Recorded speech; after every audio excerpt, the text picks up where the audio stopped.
The Garden That Woke at Midnight.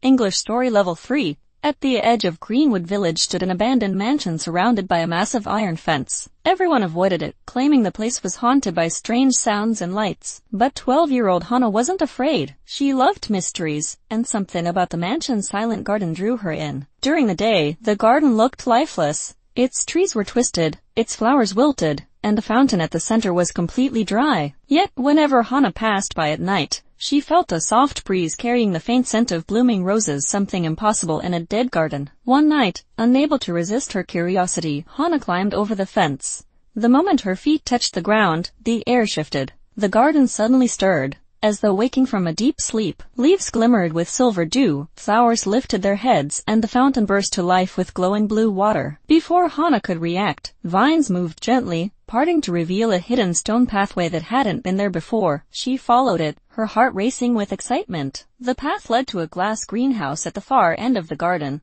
its windows covered in dust that slowly cleared as she approached. Inside the greenhouse stood a tall man made of shimmering petals and thin branches. His eyes were bright green, and when he spoke, his voice rustled like wind passing through leaves. He introduced himself as Asterion, guardian of the Midnight Garden. He explained that the garden was not dead, it was simply asleep during the day, wakened only by moonlight. Asterion told Hannah that many years ago the garden thrived under the care of a kind botanist, but after the botanist vanished, the garden hid itself to stay safe from harm. However, Hannah's courage and pure curiosity had stirred its magic back to life. The garden sensed her gentle nature and trusted her. Asterion guided her deeper into the greenhouse, showing plants that glowed in the dark, vines that whispered stories from centuries past, and trees that grew crystal-like fruits. One tree held fruit shaped like teardrops, shining with soft purple light. He told her they contained memories of the world outside, memories of people who once loved the garden. Hannah listened with wide eyes. She gently touched one of the teardrop fruits, and it dissolved into a swirl of images: children playing on the grass, the botanist laughing with villagers, and the garden blooming brighter than any place she had ever seen. When the vision faded, she felt warmth bloom in her chest. Asterion explained that the garden could return to its former glory,